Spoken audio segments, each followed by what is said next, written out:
All the best, Jana. Okay, sir, done.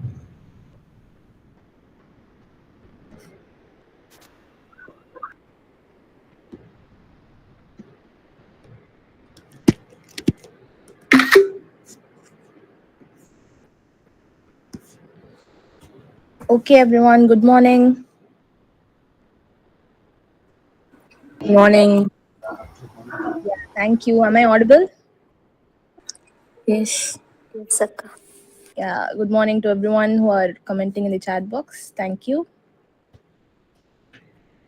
Guys, as sir had mentioned earlier, try to be attentive and respond in Gmails. Like whenever I ask something or whenever I say something, please respond properly.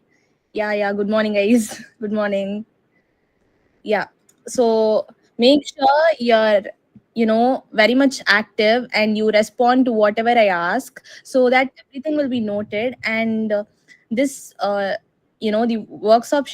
sessions are going to be live streamed in YouTube, the AWS cloud computing and DevOps YouTube channel. In there everything will be live streamed, so make sure that you stay throughout the class. So it's from 10 a.m. to 12 p.m. So make sure you're there for the 2 hours, and then whenever we assign you a task, make sure you finish it, and before the evening session, so that your name will be noted down, and based on that you'll receive your certificates. So at the end of the 3-day workshop, you'll be receiving a certificate, which will be very much useful for your personal purpose also. So I'll just give you some basic instructions based on which the workshop sessions will be going on. So the first thing is for you all to be attentive, for you all to respond properly, and the second thing is we'll be conducting quiz, we'll be conducting will be assigning you tasks, so which you'll be finishing it before the evening session. Got it? So the task may be general, like we may ask you to read something, or go through a few articles. It can be like that, or we can assign you task in to do it in your management console. So it can be anything. So make sure you do it. The tasks are not tough. You don't have to spend 1 hour or 2 hour for that. It will be maximum of 10 to 15 minutes. So make sure you do it. That's for your use. Okay, so make sure you do it and complete it within evening. Yeah, Shalini. Okay, amen. Okay, I hope most of the mentors might have told you about how to create a management console. So, who all have a management console now? Can you raise your hands, please?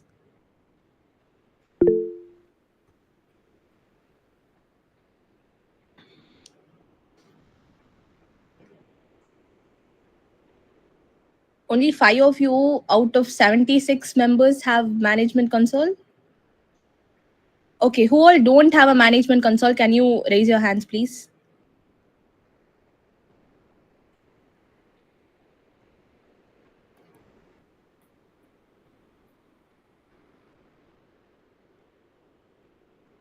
Okay, okay, guys. Can you lower your hands?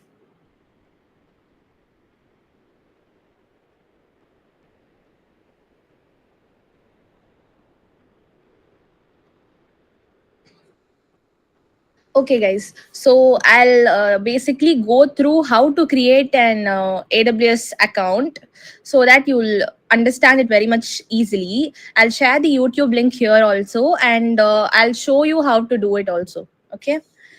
So I'm not going to take much of time for doing that because we have a lot to cover today. Yeah, and before we move on, today's session will be covered by me. I'm Diana, Computer Science Department, St. Joseph College of Engineering, and Aarti and Sakshi. They'll be also taking the session today along with me.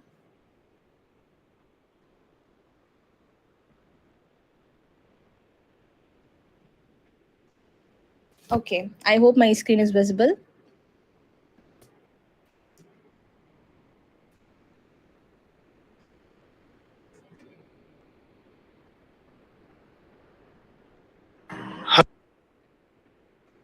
Okay, guys. So basically, what you do is you sign into the aws.amazon.com, and then when you sign in, you need to follow these basic steps. First, you need to click on create a new AWS account. Okay, that will redirect to you a new sign in page. Okay, where you will be mentioning your root user email address. Okay, I hope it's clear now. Yeah.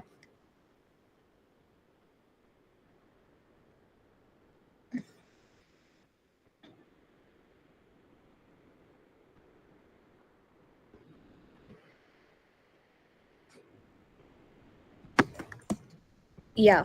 So where you'll be having to enter your root email account, that is your primary email account. So make sure that stays unique and you don't use it for any other purpose, so that your email gets it gets blocked or whatever. So make sure it's standard and use it for official purpose only. Okay. And you define your AWS account. You need to mention your username, which will be visible in your account. And then you'll verify the email address, and you'll get a verification code on your email, whatever email you have given. So the verification code will come to your email account. And yeah, so you drop down the verification code, you paste it over there, and make sure you give a proper password.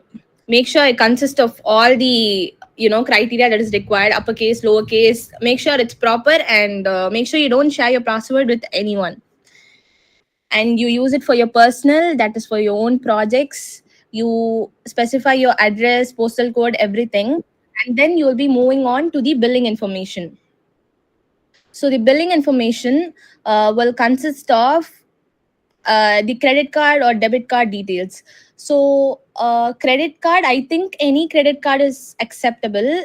And also make sure it's international card. Okay, so Visa card, HDFC, RuPay, all those cards are acceptable. For me, I tried using SBI, Indian, but those were all not acceptable. So make sure it's a credit and or debit card, and make sure it's international card. All right. So you enter your card details, the expiration date, cardholder's name, CVV, all that. And PAN, if you have your PAN, you can mention yes or no.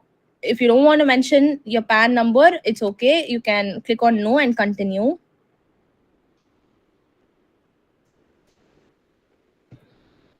Yeah, and then you will get an OTP again to your mobile number and your email ID. So you enter your OTP. So guys, you don't have to worry that you're submitting your you know the account details. It's just your it'll only take 2 rupees from your account, so it's not more than that. And any service that you do inside the management console, you'll get the bill first, and it won't take the money directly from you. So credit card users, you don't have to worry about it. It won't like directly take away your money without your permission. And excessive bill can actually lead to deactivating your AWS management console. So make sure you use it all properly.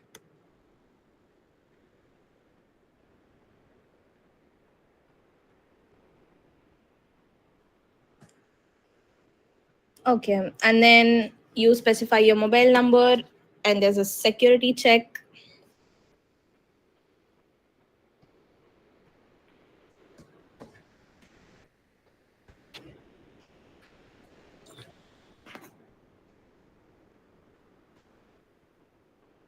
You'll get a verification code, guys, for your identity purpose.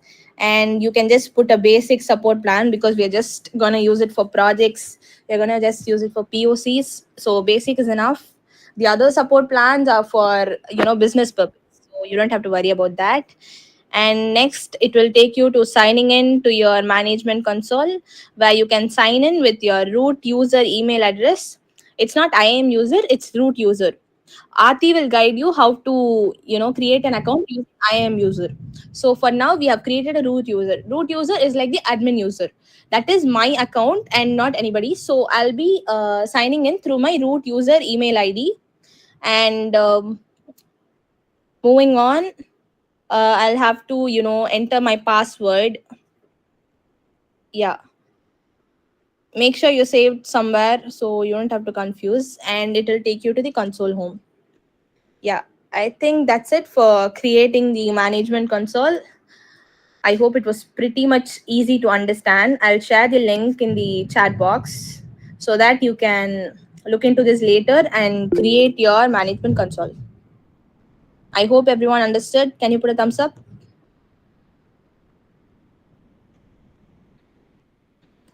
Okay, guys, that's great. So now everybody will have to create a management console, because the topic which I'm going to be explaining wouldn't contain the usage of management console. But the topic which others like Aarti, Sakshi, and the evening workshop will contain the usage of management console. So make sure you create it soon after the session is over. Okay, because the next 2 days will be mostly with the usage of the console. So make sure you do that. Okay.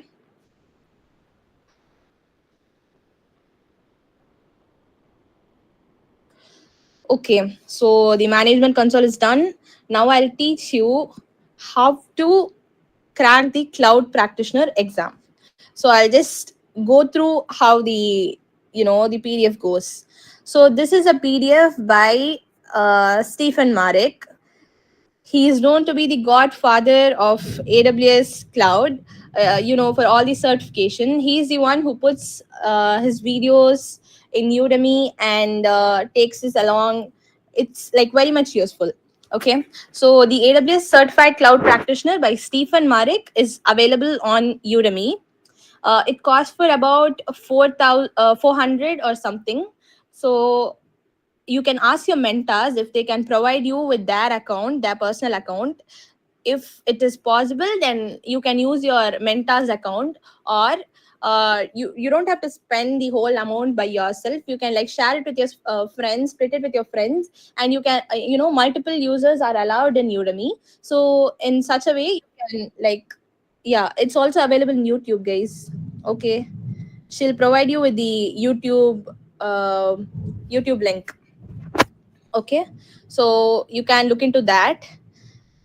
So I'll guide you what it is about. These are the table of contents that you will be going through in AWS certified cloud practitioner.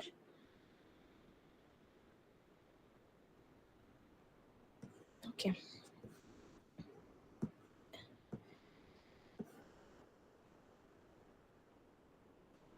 Yeah, okay, just for your information, I hope you are already available of the certifications that are there in AWS. So there's certified cloud practitioner, which is the fundamental one, and for professional you have no, after foundational we have associates, which is solutions architect, developer, sysops administrator, and so on. And professional you have solutions architect, DevOps engineer, professional, and specialty course that depends on your personal interest. Yeah, so let's get started. And before that, the AWS cloud practitioner course, it costs for about $100, which will come about 10,000 along with GST. So vouchers may or may not be provided. So make sure that you study this, and whatever, I mean, if you get certified, if you pass the exam with your own money, the amount will be refunded from the college. So you don't have to worry about it. I hope during the interview session, all of your seniors might have told you about this. So you don't have to worry about writing the examination. Once you are clear with the fundamental concepts, you can crack it really well. Yeah, the YouTube link, the YouTube playlist is shared in the chat box. So refer to that, and the PDF is also shared. So go through that. Okay. So, guys, what is cloud computing? I know many of you all have said that cloud computing is for storage, right? During the interview session, we had many of you say to us that cloud computing is for storage. So, which is a very wrong perspective. And I hope that by the end of the session, I'd be able to see, change that perspective of yours. So I'll explain what cloud computing is.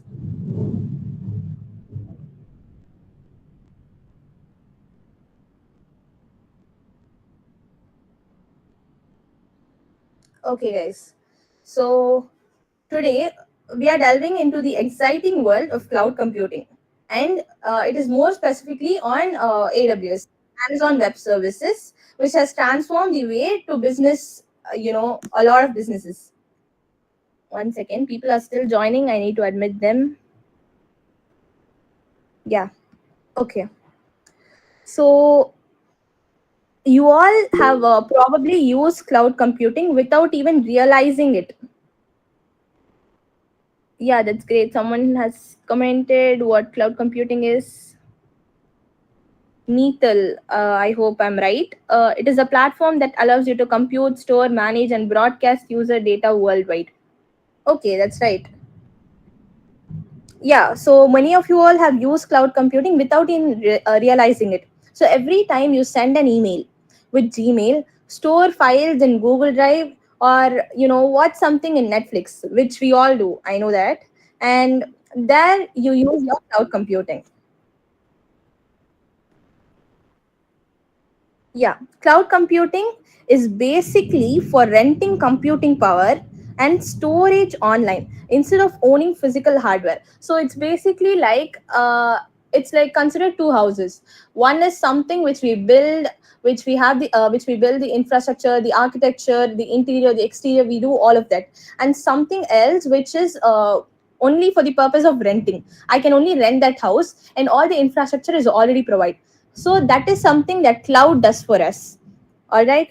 So um, think of it like renting a hotel room or whatever. When you travel there, you don't have to buy a house for weeks of vacation. You just use a hotel room instead of buying something. So it's very much easy, right? So AWS is one of the companies that rents out these services to businesses.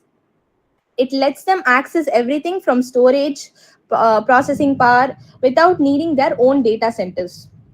All right. Okay. So, can you think of any other cloud services you use in your daily life? Can you all respond to that? Do you know any other cloud services you use in your daily life? Yeah, Spotify. No, Azure is the cloud provider. I'm asking about what and all the applications that you use. YouTube, Snap, Instagram, right? Gmail, Netflix, Google Photos. Yeah, okay, thank you. All of those were correct. So for every fundamental thing that you use in your daily life through your phone consists of cloud. Okay.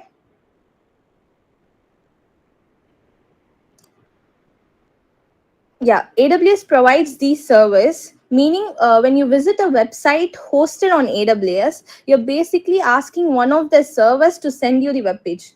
So okay, guys. So I'll move on to the next page. So you know how website works, right? So you have a client, there is a server, and those two are connected with a network. Okay. So client has an IP address, and servers have a set of IP addresses. Okay. And okay, suppose I need a web page. So a client requests for a web page to the servers, and the server will respond with the web page whatever that we have asked.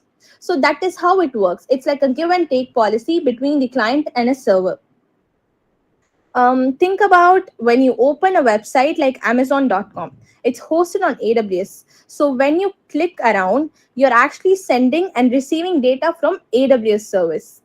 I hope it's pretty much clear because all the hectic processes are shortlisted to only AWS servers, and you, the client. Okay.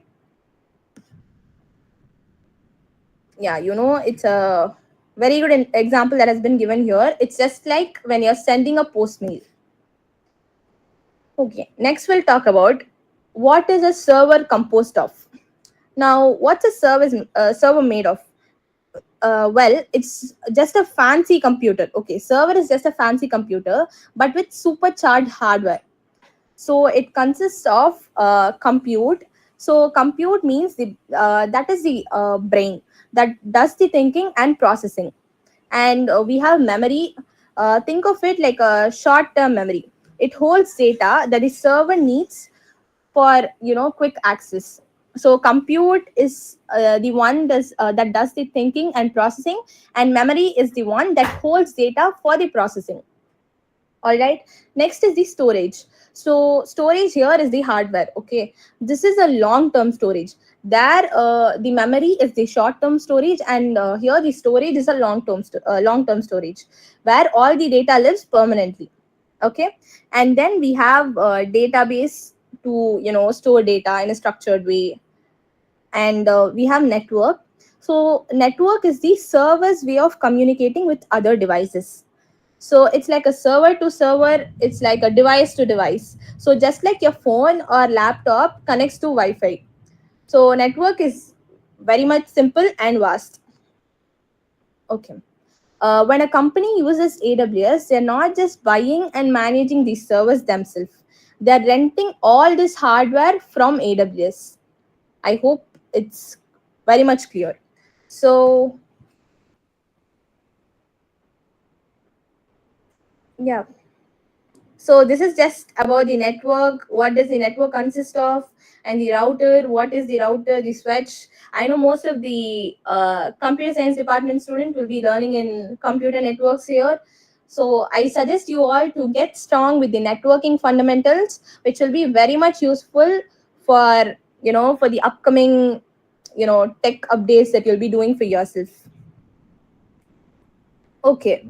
So there is a traditional IT approach, and there is AWS, and there is cloud computing. Okay. So let us discuss what are the problems that we, come across due to the traditional IT approaches. So before cloud computing, if a company wanted to launch a website, what will they do? They had to set up their own data center. So it starts from the fundamental. Okay, they set up their data center, and imagine needing to build your own power plant just to turn on your lights. Isn't that complicated?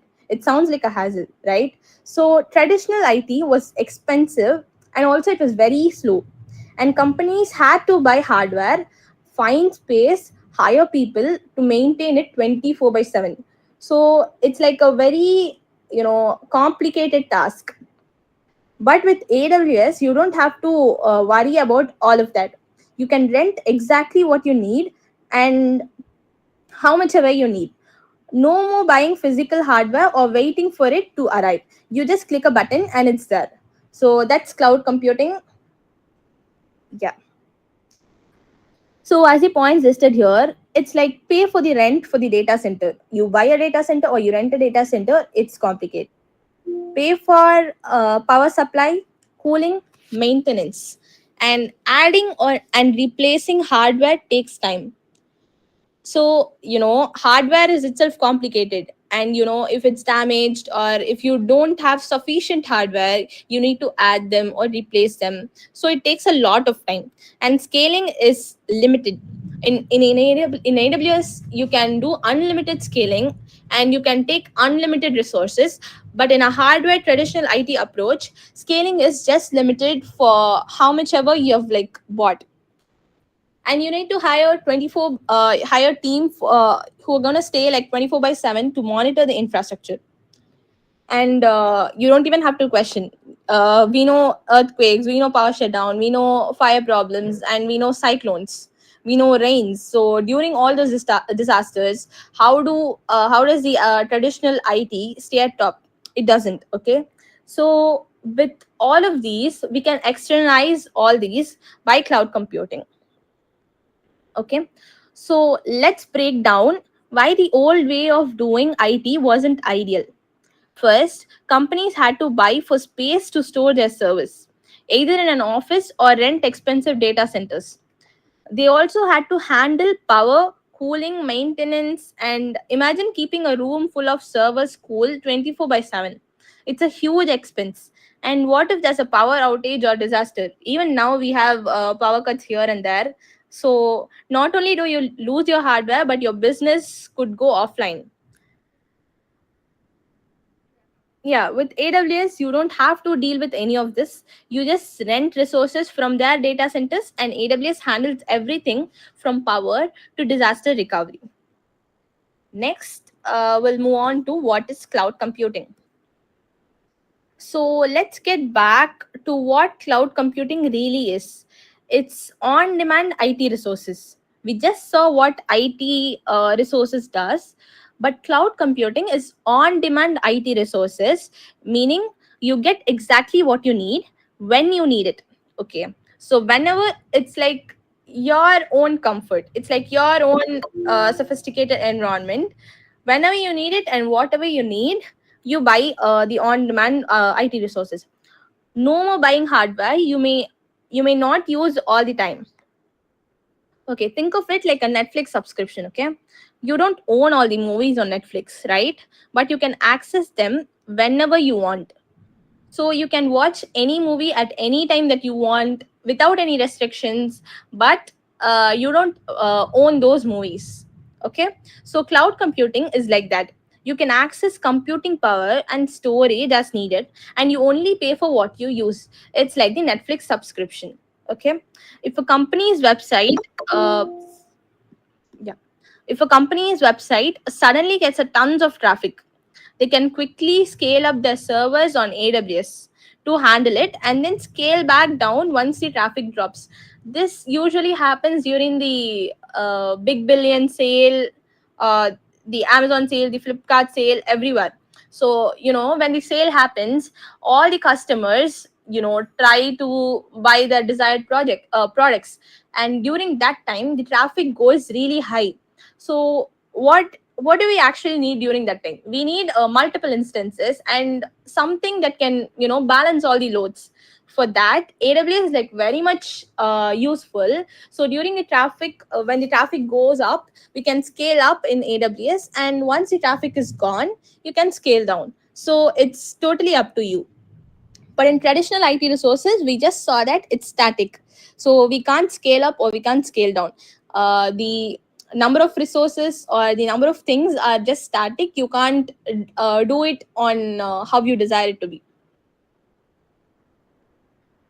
Okay, so yeah. So we just saw that cloud computing is on-demand delivery of compute power, database storage, application, and other IT resources. So all the IT resources are on demand using cloud computing. And through cloud service platform, there is this pay-as-you-go pricing. So, for instance, I know all of you know about EC2, S3, and so on. So, I don't get charged for creating a management console. I only get charged for whatever the service that I use. So, if I use EC2, I get charged for that particular service.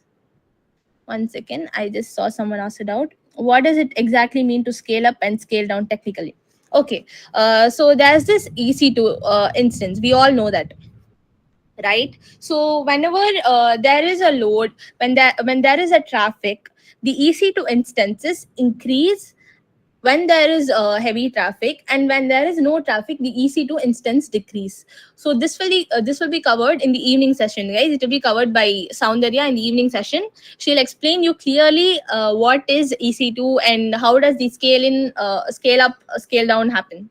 Okay, but I hope I've answered your question. Yeah, thank you. Okay, so pay as you go pricing, as I was telling. So I'm going to be paying only for the resources that I have used. For say, I've used EC2 instance for a day. Okay, consider a day, 24 hours. I've used EC2 instance. So that means that I'll be paying only for the 24 hours that I've activated that particular service. Okay, so all the customizations that I want can be made in my EC2 instance. That is, in my EC2, I can choose the type of EC2, I can choose the size of the computing resources that I want, and I can choose, I can terminate it whenever I want. So it's all up to me. And I can't believe people are still joining. Okay. So Yeah, so it's just a simple way to access all of this. So you get everything that you want instantly. The all the configurations that I want can be customized by myself. Okay, so I make all the configurations and I choose what I want, which is very much easier. And you don't have to waste resources. In traditional IT resources, we buy something and we have to use, I mean, we'll have it even if we use or we don't use. So it's something that stays with us. But here we only buy what we use and we only buy what we need. Yeah. So as it's stated here, Amazon Web Services owns and maintains the network connected hardware required for these application server. So AWS does the work for you. All the IT hardware infrastructure work that is done, AWS owns it and it maintains all of it for you. It's beautifully shown here. There is this office and there is this cloud. All the servers are managed in the cloud, but in the office, we do the managing part, we do the maintaining the infrastructure part, which becomes very much complicated and very much hectic. All right, so yeah, as we have all been using these services,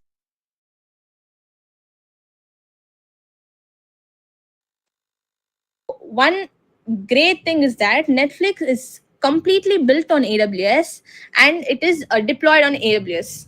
But the other things are like they are built and they are managed by AWS and so on. Yeah. So there's this deployment models of the cloud. I hope all of you might have known this. There are three deployment models: private cloud, public cloud, and hybrid cloud. So, private cloud, this is like having your own private gym at home. Okay, only you use it. It's great for security, but it's expensive because you manage everything on your own. It's completely under my control. For security reason, it's a 10 on 10. But when it comes to meeting the expenses and maintaining it, it gets really hard. So these are the cloud services that are used particularly by one single organization. They've given the example of Rackspace. Yeah, so that particular company, owns that cloud service. That cloud service that's particular for one particular organization. Okay. Yeah, next comes the public cloud. This is like using a shared gym. It's cheaper because you share resources with others, but everything is managed for you. AWS is a public cloud. AWS, Google Cloud, Azure Cloud, it's all public. So it's like you go to a gym, you buy the membership, you stay there for how much ever time you want, and then you leave. So you get paid only for the membership that you pay. All right. So AWS, Google Cloud, and Azure, it's like that. Okay. And there's mentioned that six advantages of cloud computing. We'll talk about it later. Okay. And next comes the hybrid cloud. So it's by the word hybrid, right? Hybrid is a mix of private and public. So hybrid is something that you keep your most sensitive data for yourself, but you also use AWS for less critical situations. Okay, consider this: a company is a very, you know with a company which is inside of four walls, and they don't want to expose much to the public, but they don't find it a trouble for exposing few things to the public. So it's like they want it to be private for their own security. At the same time, nothing goes wrong when few things are public.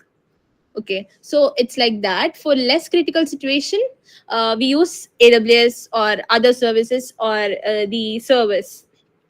So it's best for both worlds, private and public. Okay, so let's consider an example. Okay, many companies use a hybrid cloud model. Like Amazon might keep its most important financial data on its own service, but use AWS for thinking like running their e-commerce site. I hope it's clear with this particular example. Okay, so consider the company Amazon. And for their financial data, they have their own service. But for their e-commerce site, for the public access, they have AWS for running them. All right. So next comes the five characteristics of cloud computing. This is what makes cloud computing. This is what makes it unique. Okay. So you might think that cloud computing is something that can't be attained by everything, attained by all computers. Okay, let's say I have a PC and I have all these five characteristic. So I'll list out the five characteristics. We have on-demand self-service, broad network access, multi-tenancy and resource pooling, rapid elasticity and scalability, measured service. So these are the five characteristics. And any PC, any laptop, anything that contains these five characteristics makes it cloud. All right. So I'll discuss these characteristics one by one. Yeah. So on demand self service, which means you don't need to call anyone or wait. So you just click a button and you get the resources instantly. This is something without the human intervention. You do it all by, I mean, you do it yourself whenever you want, and within a click, you get all the resources which were asked by you.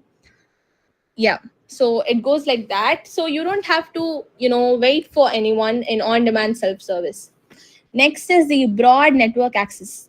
You can access AWS from anywhere, literally any part of the world, using any device, whether it's your phone, your laptop, or your tablet, anything. There are multiple clients across the globe to access the AWS. So there's this broad network access. Next is multi-tenancy and resource pooling. So multiple customers share the same physical service, but thanks to the security, no one can see each other's data. So even though they use the same physical server, they won't, there won't be any collision in that data, or there won't be any invading of privacy to look into others' data. It's like living in an apartment building, and each have their own unit, right? But they share the same building resources. So they share all the amenities in the building, they share everything from the building, but they live in separate units. So that is how resource pooling works. Next is the rapid elasticity. So this means scaling up or down quickly based on demand. You know what elastic is, right? So whenever you pull it, it's like scaling up, and whenever you pull it closer, it's like scaling down. So that is how elasticity works. If your website gets a sudden spike in visitors, AWS can automatically add more service to handle that particular load. So, as I was telling earlier about scaling up and scaling down, this is exactly I meant. It means elasticity. Okay, it means rapid elasticity. And yeah, measured services. So it's like you pay based on what you use. So it's like pay as you go. It means pay as you go. So you pay based on what you use, and no more paying for service that is not of any use, or whenever the traffic is low, you don't have to pay for such kind of service. Yeah, I told I'll come back to the advantages of cloud computing, right? So here's it, the six advantages of cloud computing. So, trade capital expense for operational expense. So, instead of paying for expensive data centers upfront, you pay as you go. So, expensive data here is the capital expense. Capital expense, it's like buying a home, and operational expense is like renting a home. I hope you get the reference, right? So instead of paying for expensive data centers, that is the capital expense, we pay for the operational expense. Just like renting a car instead of buying one. So, um, yeah, so it's like pay on demand, which does not own any hardware, and reduce total cost of ownership and operational expense. So I hope I'm clear with the example of buying a car and getting a taxi, right? So it's very much clear with that. Next comes the benefits from massive economies of scale.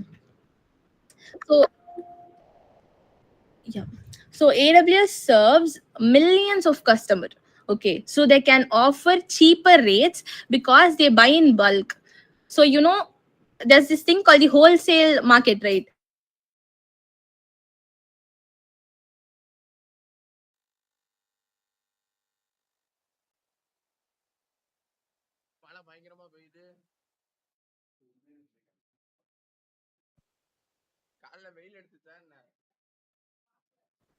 Am I audible?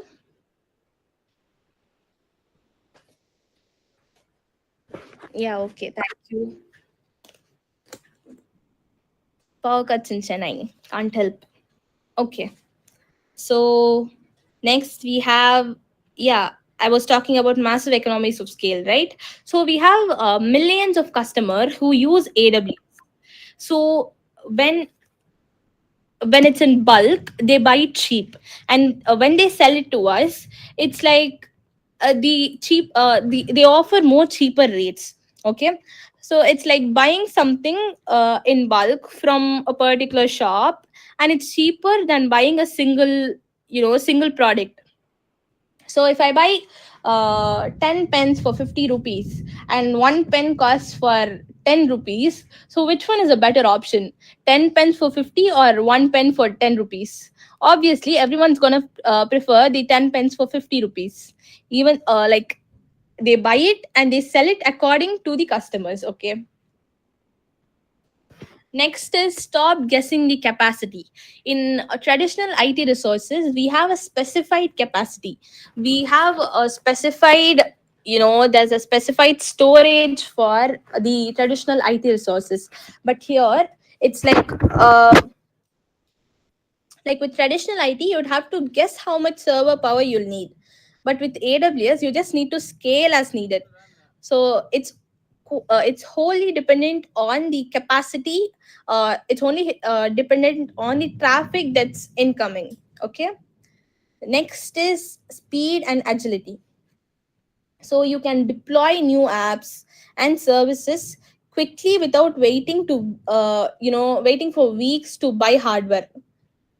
So everything that you want can be deployed whenever you want. So there's no delay in your personal deployment or whatever. Yeah, next is no need to run for data centers. So as I already told, AWS does all the hardware work, and you don't have to maintain, you don't have to worry about cooling, and you don't have to worry about power management.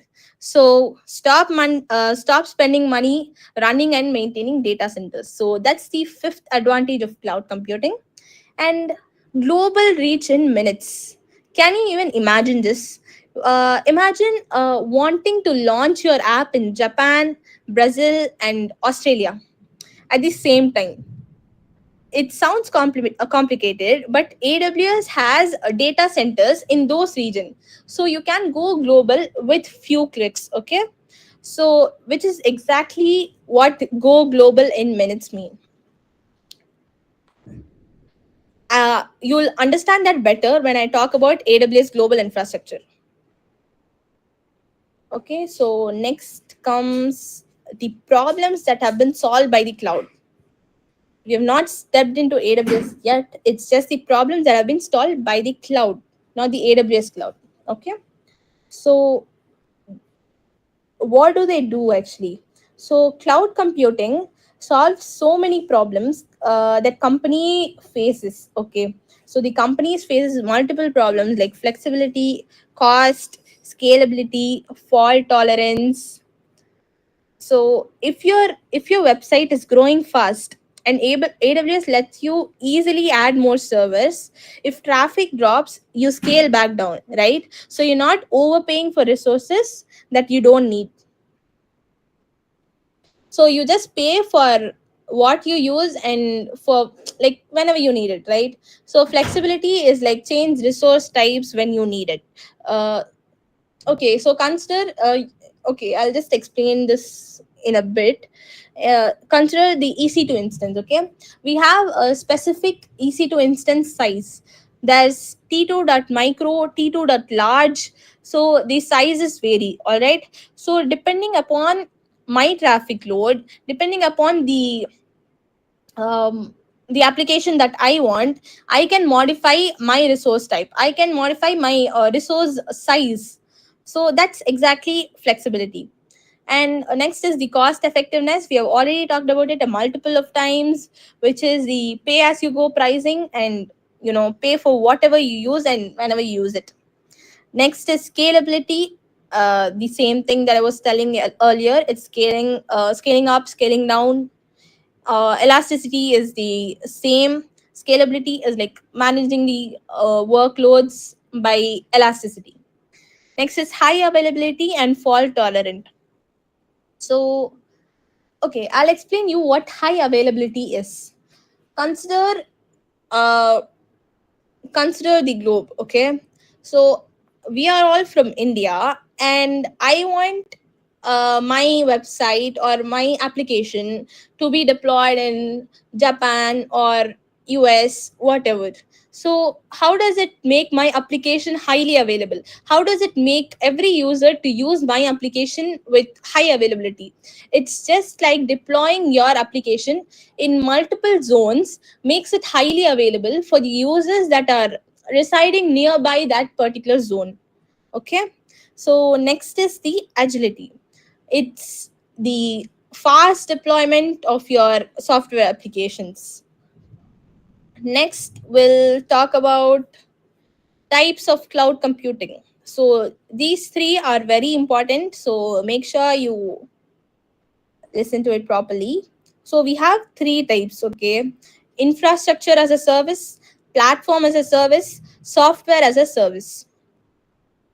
So, infrastructure as a service is something like you rent the building blocks, like you rent the storage, you rent the virtual machine. So, think of it like EC2. EC2 is a virtual server, right? So, it's something related to that. So, you rent all the infrastructure part. Next is the platform as a service. So, in platform as a service, you don't have to manage the underlying service, just like your application. Okay, so the services that are in AWS will handle everything from the service to the networking. So all the fundamental things will be managed by the AWS. The main parts, that the user, the data, all of that will be managed by you. Next is software as a service. Yeah, so this is a complete product run by the provider itself. So think like Gmail, Dropbox. You just use the app and everything else is managed for you. Okay, so this is depicted in a more clear way over here. So this is the on premises. All right, so everything starting from the networking, the storage, the servers, everything is managed by you. So you manage it, the company manages it, so everything is done by ourselves. But the infrastructure is like the fundamental infrastructure, that is the virtualization, the servers, the storage, networking, all are managed by the AWS. And the OS part, the runtime, the data, the applications are managed by us. So the customization part, the configuring you know whatever we need is done by us, but the other fundamental infrastructures are done by the AWS. Next is platform as a service. Here, everything except for the user data, except for the applications, except for the, you know, it's like what we see, what we need to change in the application, we do that part. Other than it, all the others are managed by the AWS itself. Next is software as a service. So, as I said earlier, everything is managed by the software itself. So, including the application, including the data, it's just like the Gmail and the Dropbox, everything is managed by the AWS itself. All right. So,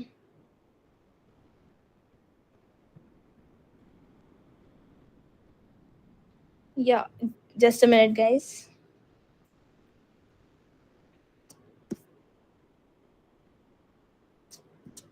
Okay, next comes the, yeah, we were talking about the cloud computing types, and for infrastructure as a service, we have the service named EC2, which is a virtual server, and for platform as a service, Elastic Beanstalk, which is we deploy the whole application and we just take care of the data part. You will, you don't have to worry about understanding all the services. You'll gradually learn it. Okay.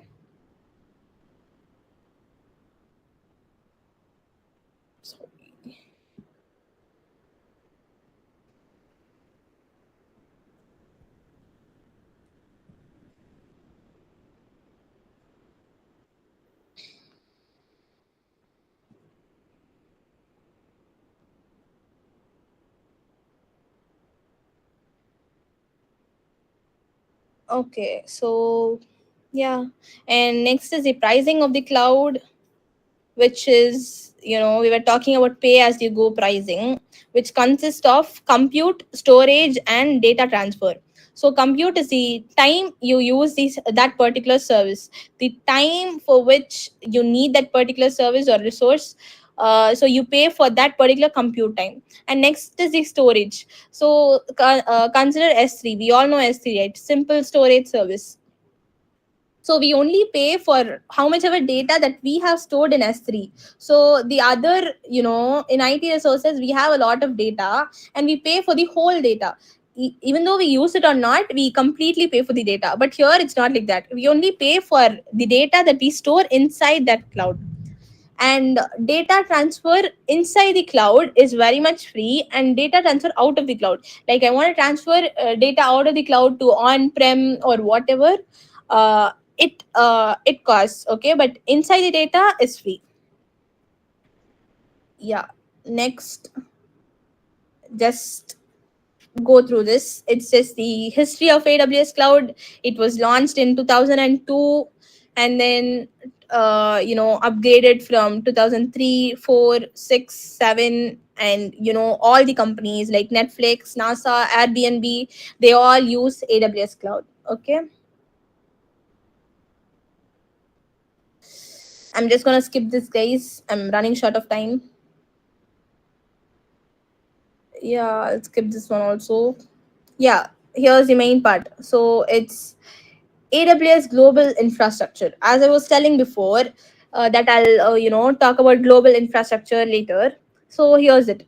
So global infrastructure, it consists of regions, availability zones, data centers, edge locations. So this is the hierarchy of a global infrastructure.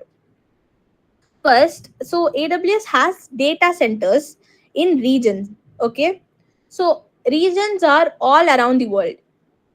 Yes, Hema, do you want to ask something?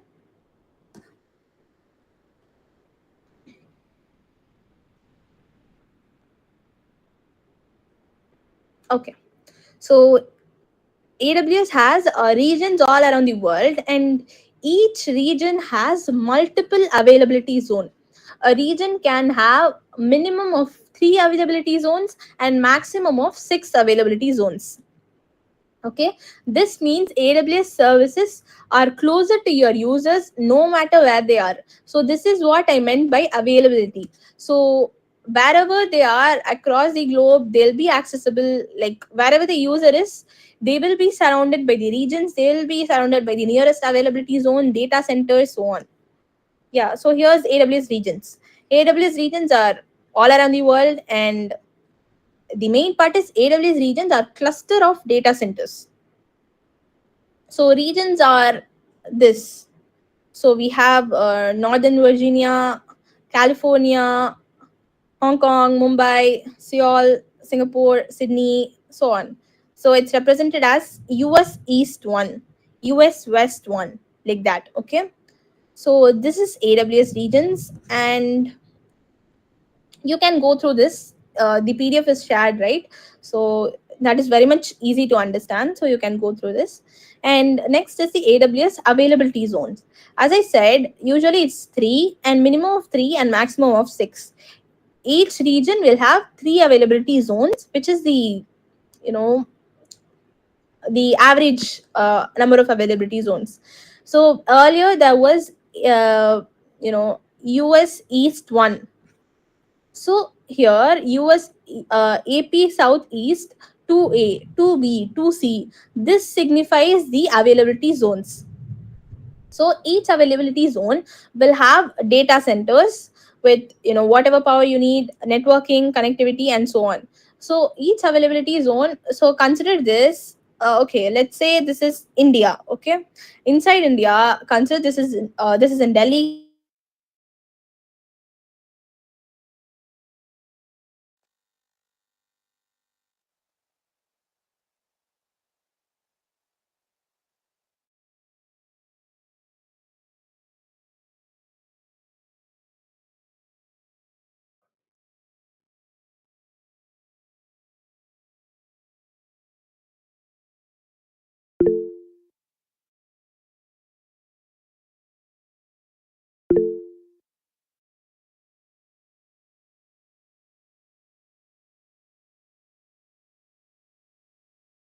this is and so this is for the content delivery. One second. Yeah. Okay. So this is the tour of the AWS console. The others will do it for you. I'll finish it off by explaining the. Oh, can you repeat again? Yeah. Sorry. Where did that stop?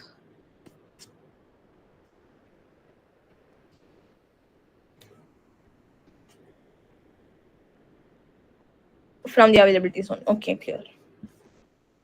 Okay. So guys, I'll explain availability zone again.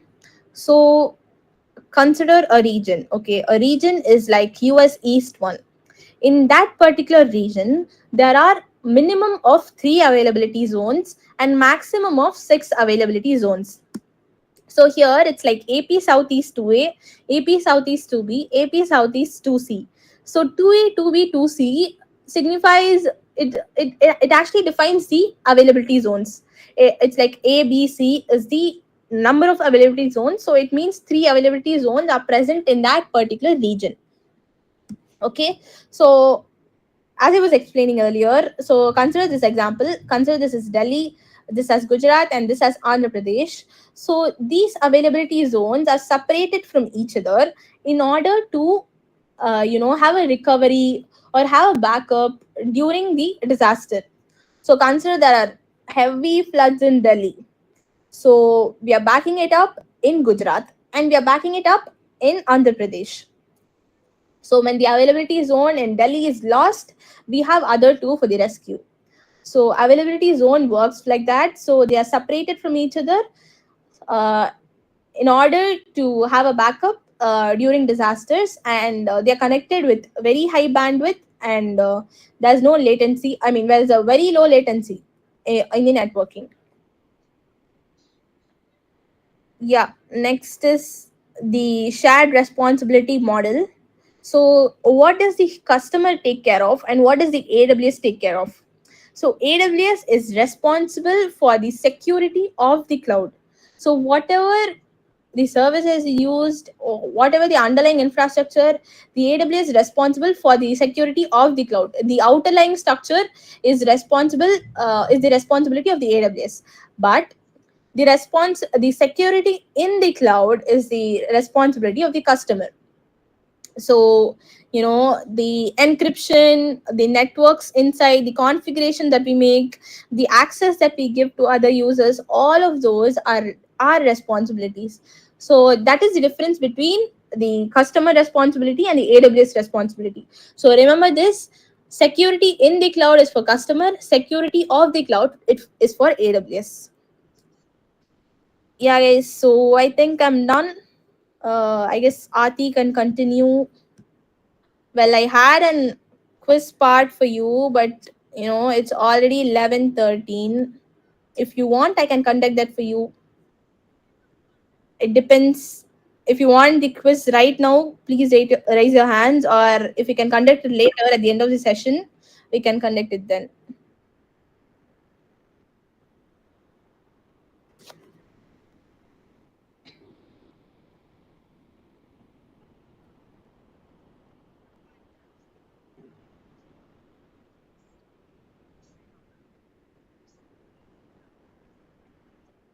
Yeah, okay, guys. Aarti, am I audible?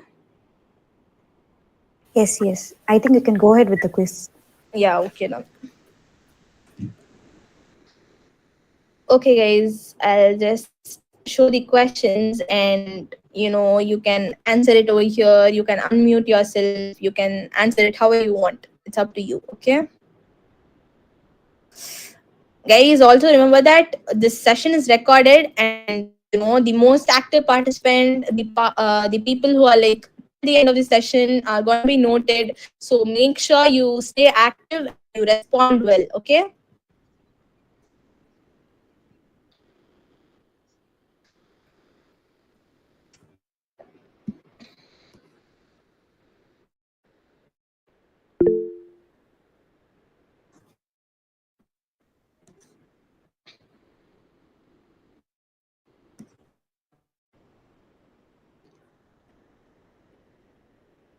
Please give me a minute.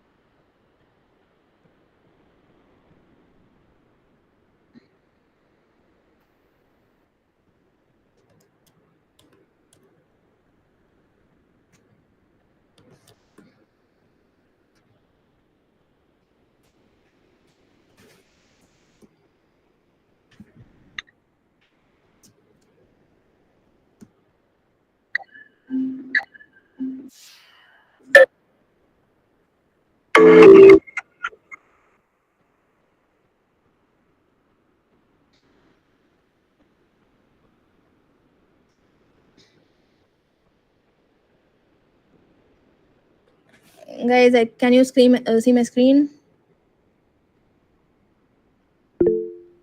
Yes. Yes. Yeah, thank you.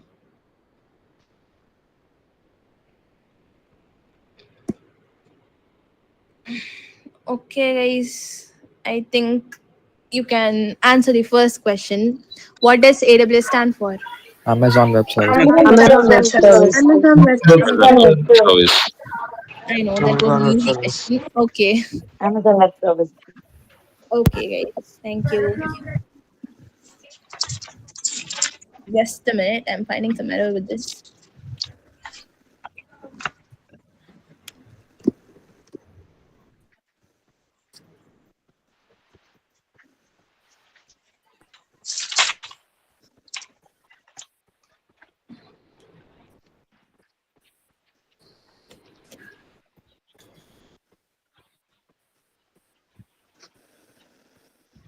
Yeah.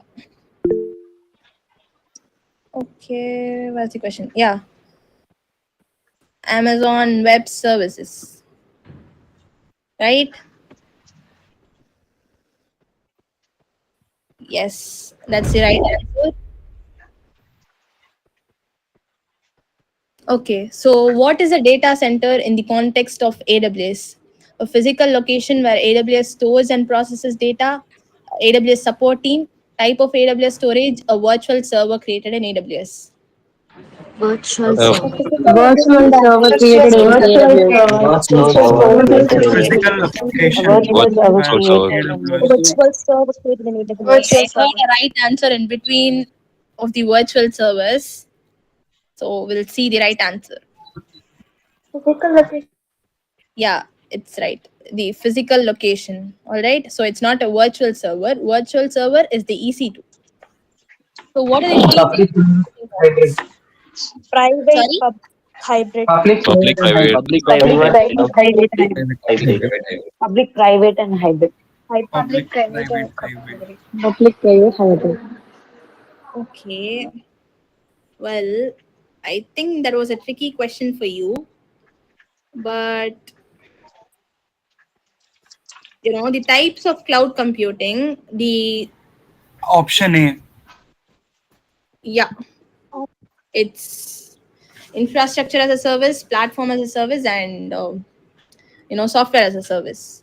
What is the AWS free tier? Option B. AWS free tier is a paid subscription for AWS services. option C, CCC, sorry.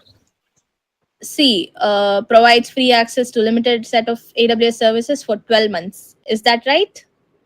Yeah. Yes. Let's see.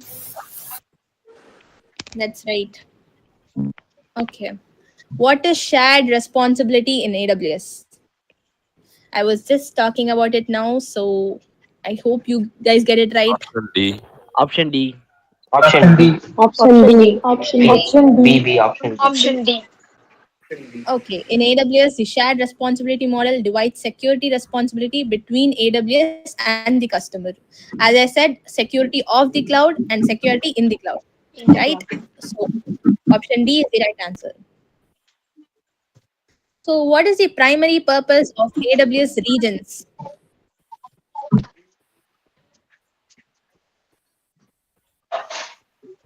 Increase speed of data transfer. To increase speed of data transfer. Increase speed of Okay, data. Increase speed of data transfer. Increase speed of data transfer. Increase speed of data.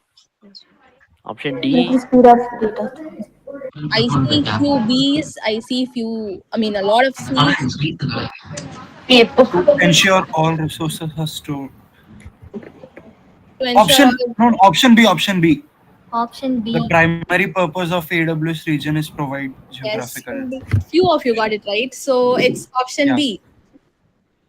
It's for the geographical separation. Okay. Pay So as you what? go. Pay as you go. Pay, Pay as you Pay go. as you Pay as pay you as go. you Pay go. as you Pay go. as you Pay as go. you Yeah, go. everyone knows it. Okay. Next, what is an availability zone in AWS? A backup storage solution. Backup storage solution for AWS.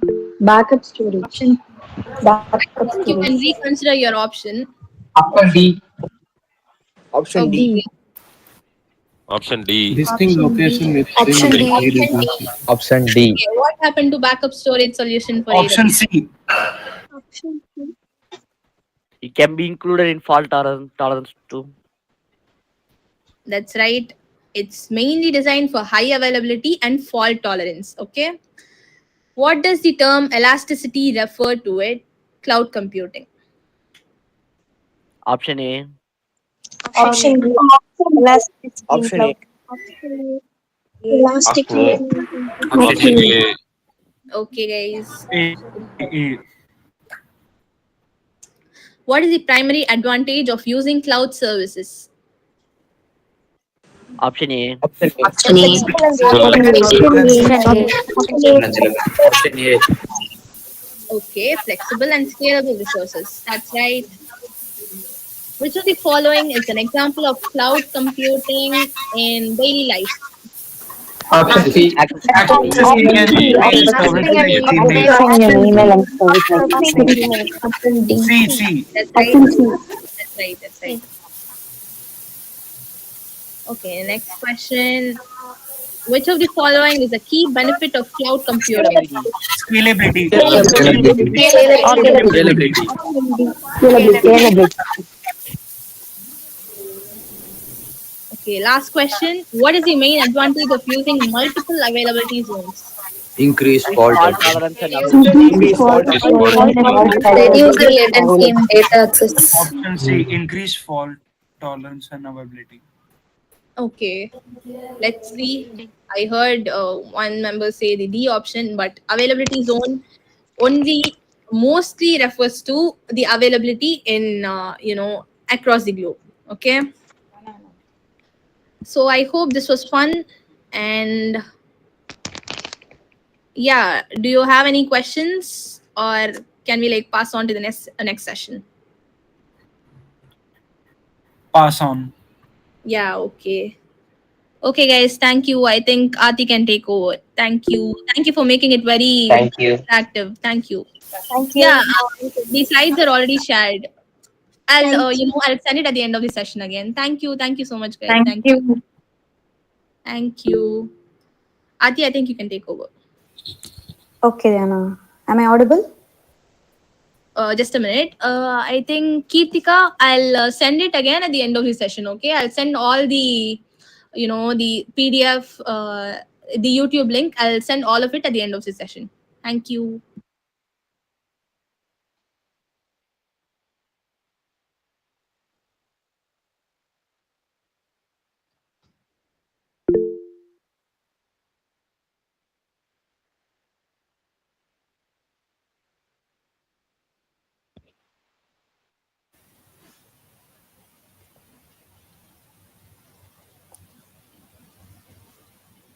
So am I audible, guys?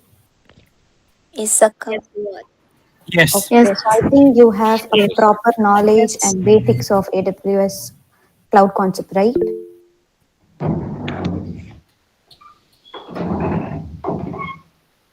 So you have any doubts of the cloud concept? It's clear, right? Yes. Okay, so now we'll just dive into the services which AWS are providing. Okay, so from this session onwards, you'll be seeing the services what AWS provide to us. Okay, so I think coming to IAM section, you have any idea of what is IAM? Anyone from the group? Identify and access management. Identify and access Identity management. Identity and and access access Identity management. management. management. Identity and access management. Yes, it's nothing but identity and Yeah. access management. Okay, so let's start with the session. So I think most of you, like not most of you, all of you have an Instagram account, right? So in general terms, you know, like what is identity and what are the accessibility, right? And the authorization, authentication, everything. So in daily use, you'll be seeing those stuffs. If I need to log in into my Gmail or if I need to log in into my Instagram account, I'll be doing or signing on or logging with my mail ID and the password, right? So these are the daily day lifestyle which we are going to do to sign in any of the account, right? So similarly in AWS also to create the console, you'll be signing in with your root user, right? So I think how many of you have completed the console, like creation of console? Okay, okay, okay, fine. So I'll be giving a task, a simple task to create your IAM like that. I'll just give a task to create in your console. Okay. So make sure you complete it before the evening session. Okay. Okay. So first, if you take about identity and access management, it's a web service which helps in securely control your access to your AWS resources, right? So how securely it can control your access? Like if you see, it's split in two parts. One thing is identities, and the second thing is your access management. Okay. So when it comes to the identities, so you have created your root user. With the help of your root user, you have created your console page, like your AWS account, right? What is this root user? So this root user is the identity which have access for every permissions. Like root user is the one which will be having the complete access to all your resource, all your services, everything. Okay. So the root user is the main user which can assign permission, which can allow users, allow groups to share those or work with your services. So now the root user, what they'll be referring as your one sign-in identity, okay, which will be having complete access to your AWS account. So that's what root user. So root user is created by default. So default, it will be asking as sign in to your root user. So you'll be just providing your mail ID with your own password, and you'll be going ahead with your sign in process for your AWS console or your account. Okay. Now, when it comes to identity access management, you'll be having user and groups. Okay. I think it's similar terms in general purpose. You'll be having the users which are using your AWS account, and groups, they'll be grouped into a specific names, right? So here user are people within your organization. So if I'm taking a GMeet class, you people are joining, right? So you are the users. And group, now we are under the PEP, right? So I'll just group them. So PEP cloud computing. So it's called user and group. Okay. So now, yeah, you can see this diagram over here. Alice, Bob, and Charles are grouped as the developers, right? And again, I have another group that is audit team. I have Charles and David, right? And then for the operation group, I'll be having David, Erwin, and Fred. Okay, sorry. Fred is the single identity, like single user, which is not grouped in any of these group. Okay. So now you can see that the same user are again repeated in the other group. So here you can see that groups only contain users but not the group. Okay, so nested of group is not possible in AWS, but repetition of the users is possible. Okay, so this is what the first and foremost thing you have to learn about the IAM, user and group. I think user and group is clear to everyone. It's just the general purpose, general terms, right? Any question in users and groups?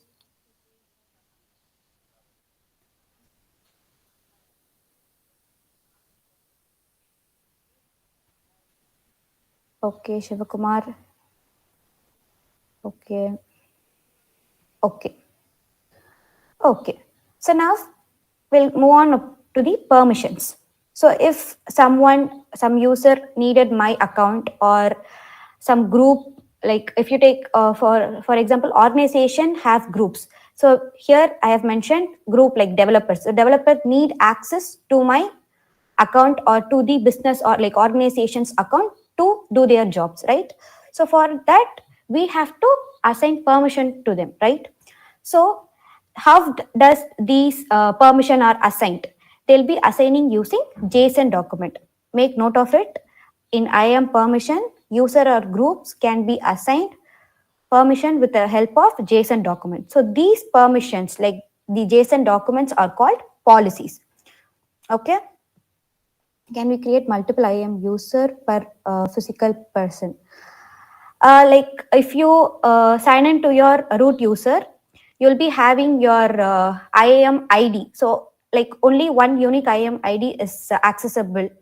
So if for example, if Amazon has an AWS console account, they'll be having IAM ID, right? I'll be showing you later on in the console. So with the help of IAM ID, I can give those credentials to my group, and I can make them like I can assign permissions to use what is required for them, and I can proceed with that. Okay, it's not like multiple IAM user. It's like only the one root user for one person, and I can assign permission and access to other stuff people like other groups. Okay.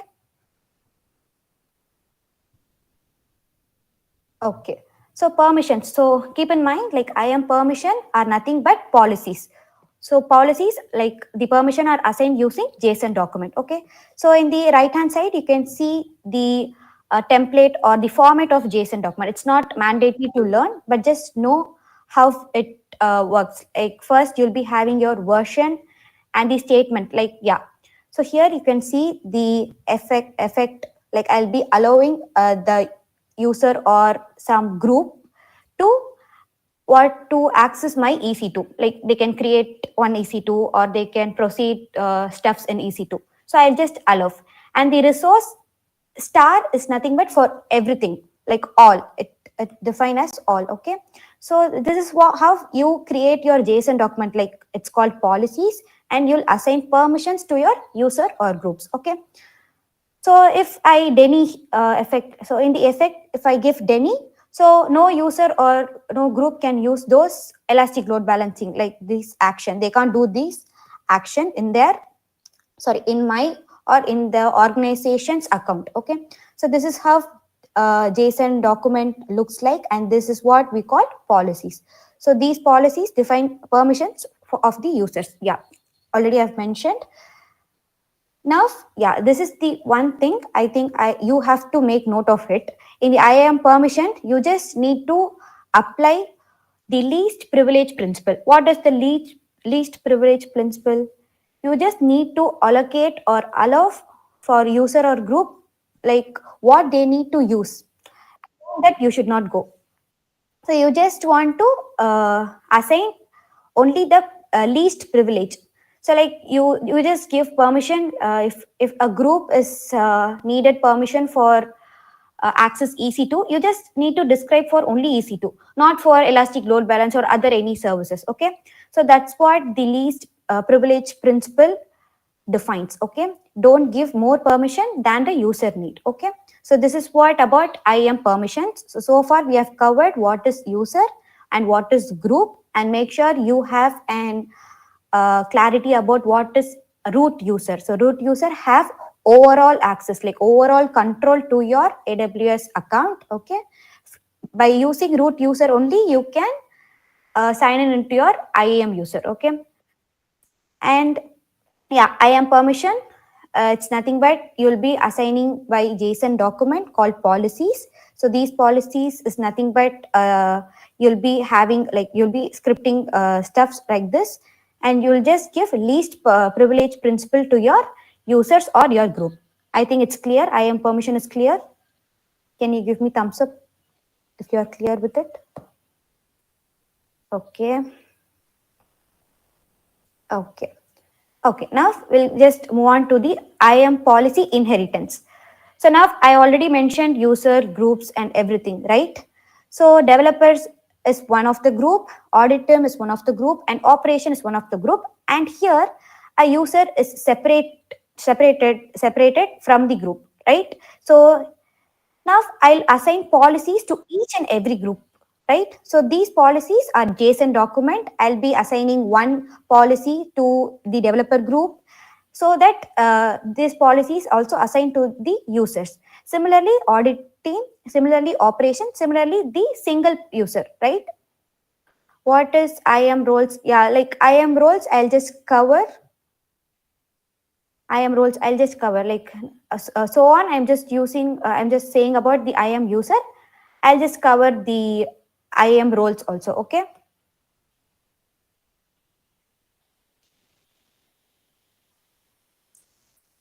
Is that fine? I'm just teaching about IAM user. In the next part, I'll be saying about the roles also. Okay. Okay. Yeah. So here now for multiple user, I am assigning policy. Make note of it. I think it's not written here. It's not given here. Make note of it. Multiple users, like in developer, they will be having Alice, Bob, Charles, right? And in audit team will be having Charles, David. So similarly, multiple user, we are assigning the policies. Policies are nothing but permissions, right? So this policy is called managed policy, and policies which are assigned to only single user, like one user, will be calling them as inline policy. Okay, make you note of it. Policies which are assigned to multiple users are known as managed policy, and policies which are assigned to single user is known as inline policy. Okay, clear with the policy inheritance? Okay. Okay. Now we'll go for the policy structure. So as I already mentioned, the policy structure is nothing but the JSON document, right? So we'll be having this structure, like the format will be having the version. It's not necessary to learn each and everything. Okay, you just want to know how policy structure looks like. First, it starts with the version. Okay, so version, you'll just add the language version, such kind of things, and ID is optional. So like if you create your S3 bucket, you'll just add those ID over here. Okay, it's just an optional thing.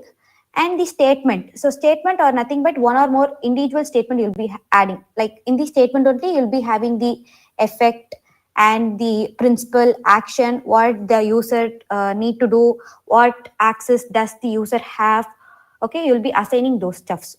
So effect is nothing but whether the statement are allow or denies. Okay, next, you will be having principal, like to whom you are assigning, for the whole account you are giving the access, or for only the user, or only the role. Okay, to which policy is applied to. So principal is the thing whom you are assigning your policies or your permissions. Okay, so here I am assigning my AWS IAM user, like root account. I'm just assigning the account. Okay, that's what principal. Which policy version automatically, sorry. It's the policy, like the version is, I think it's standard only, because it's always included when you give, it's all inbuiltly built in your permissions. So if you go to your console page, if you launch any policies, the policy structure is inbuilt in your console itself. So no need to write these structure or write these code in your policy structure. Okay, you can't, like, you can go and edit, but it's not you can't edit the version and all. Version, it keeps on updating. Okay, so you just want to make sure the statement which you provide, like the effect and the action to provide to your user or groups, that you should be concentrate. Okay, not about the version or steps. Okay. Okay. Yeah. So this is what like IAM policy structures looks like. So it's just similar. It's just a generalized term, right? I have to give access to any of the users. So I need to give permission to them. So I'll just go to the policies section. I'll just click what policies or what permission do I assign to the user or group, and I'll just create one policy so that people or the account or user or any group can use those. So that's what about IAM policy structure. Okay. Now, okay, now we'll move on up to the policy, password policy. So every one of you have an Instagram account, right? So you'll be logging in with your username, or you'll be logging in with your email ID, and you'll type your password and you'll be logging in. Okay, so it also says the password policy, like how much strong your password is, how much higher security for your account, right?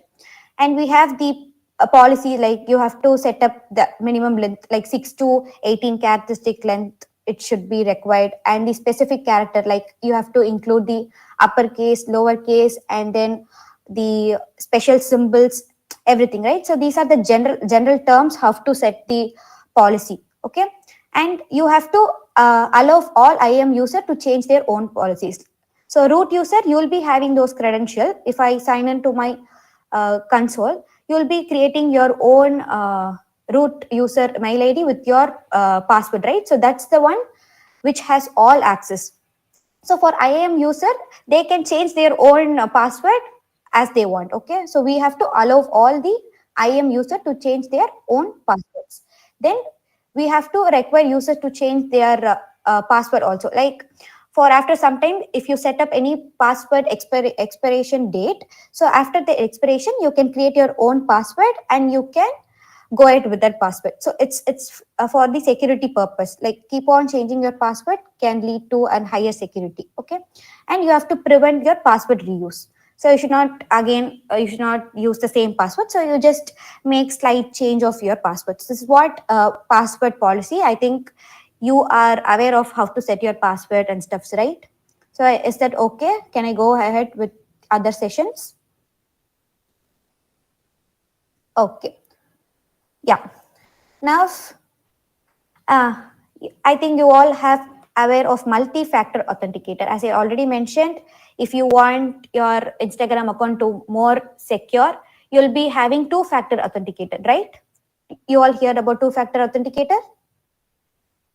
So it just suggests you to give code using your number like SMS and your mail, or you can also have an separate app for it like Google Authenticator, right?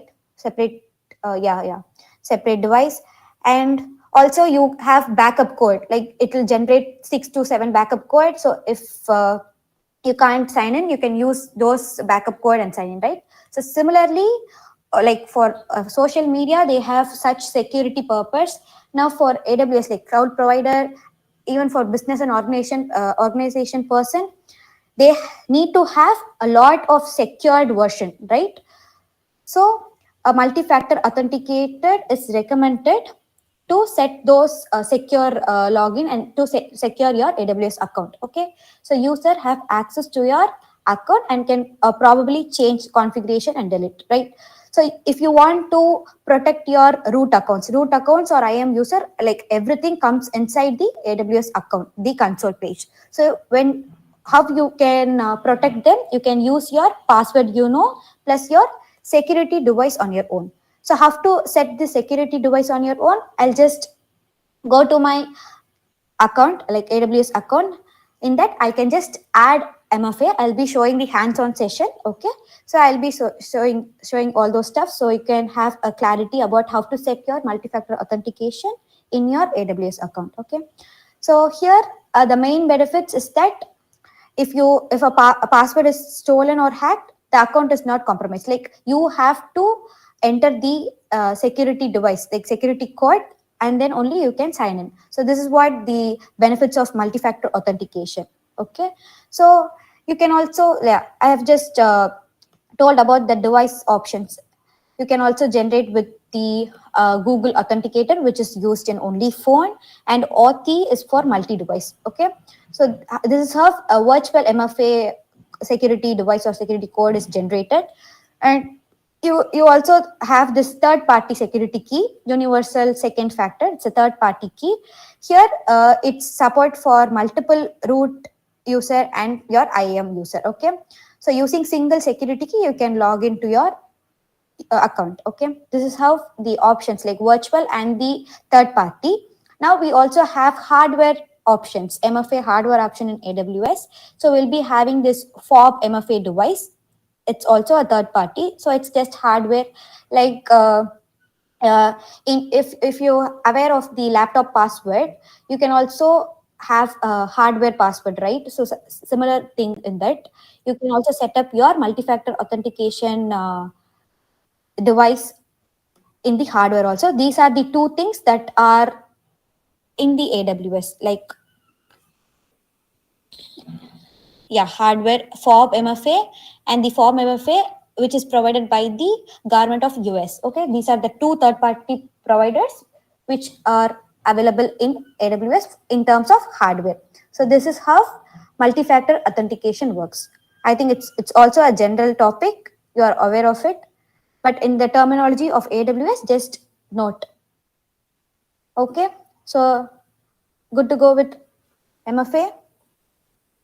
Okay, now as I already mentioned, IAM is nothing but identity and access management, right? Now question arises, how to access your AWS? So we have multiple ways to access AWS. Like Amazon Web Service, you know only one way. You can access only through console. So I think most of you are aware of this management console, right? So how it is protected? It's protected by your password plus MFA.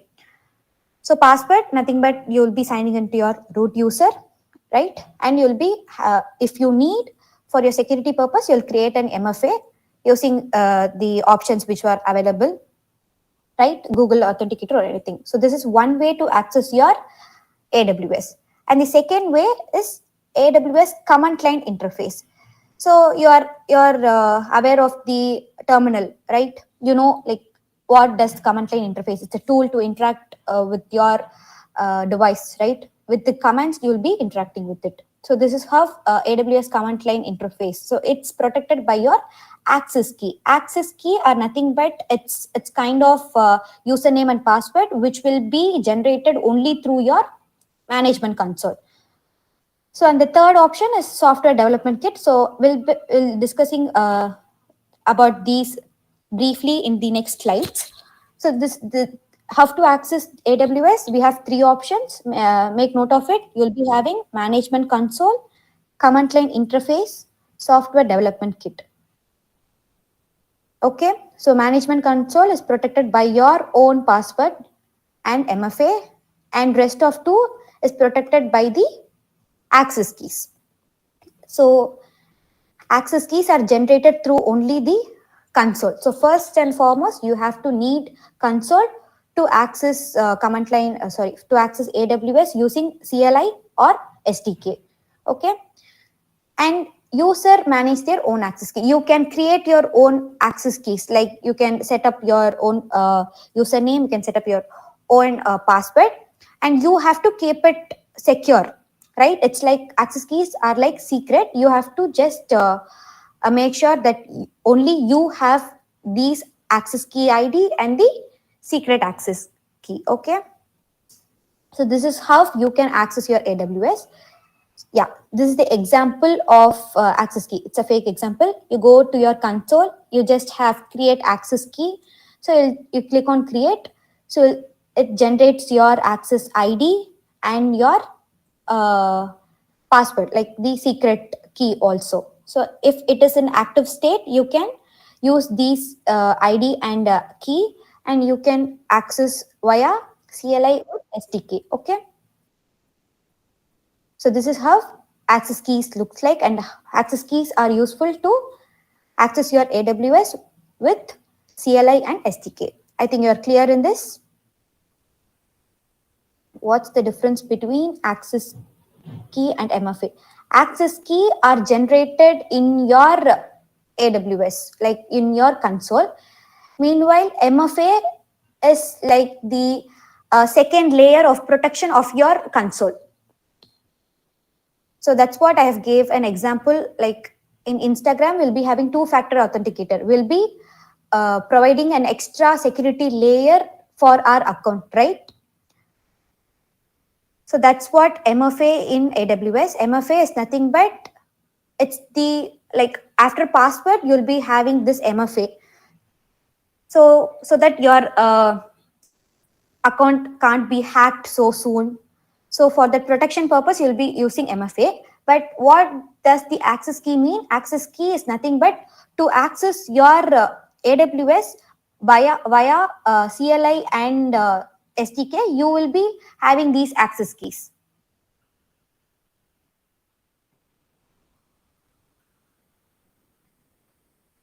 Okay.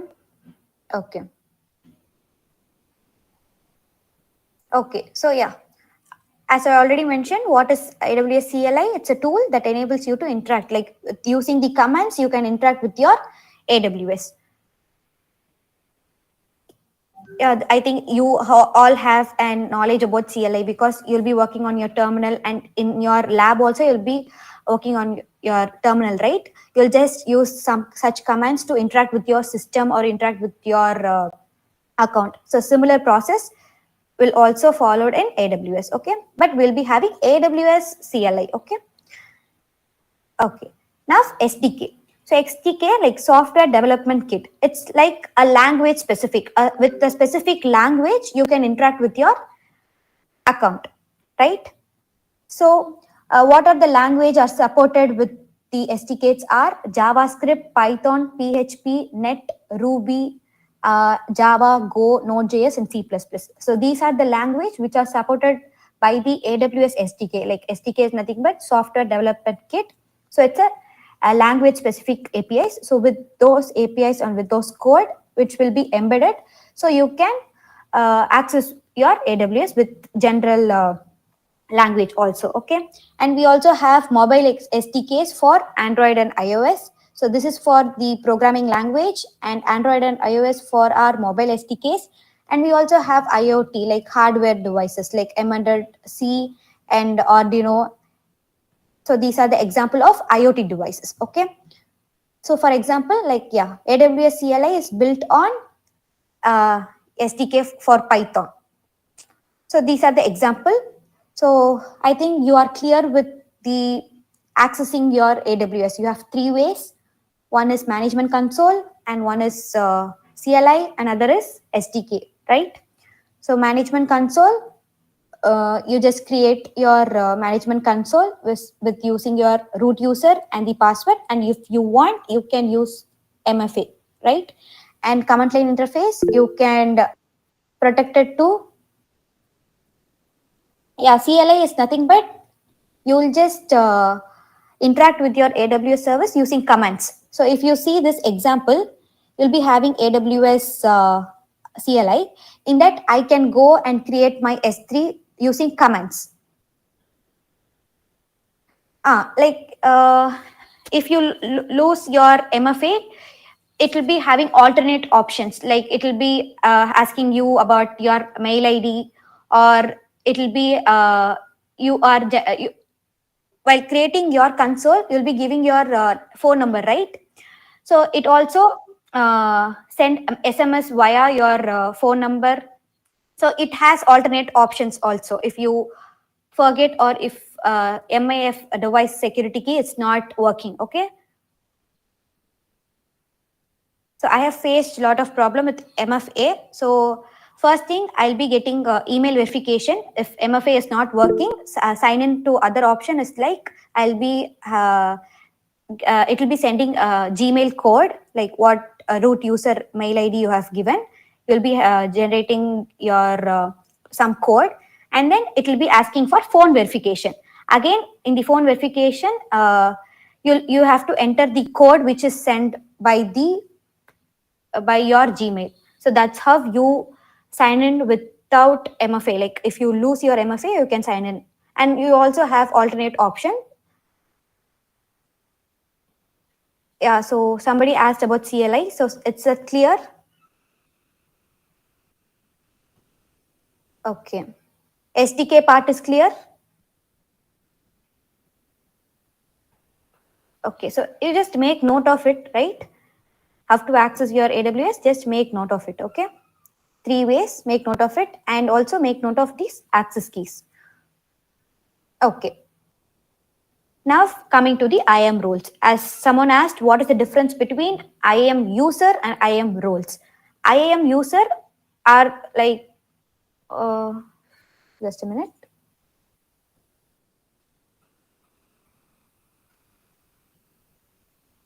Okay, SDK. Okay, I'll just teach you. SDK is nothing but software development kit. Okay, so it's like a language specific APIs. So you'll have set of libraries. For example, if you take Visual Studio Code, you'll be having extensions, right? You can download those extensions and you can work with it, right? Similarly, in SDK, we have set of libraries.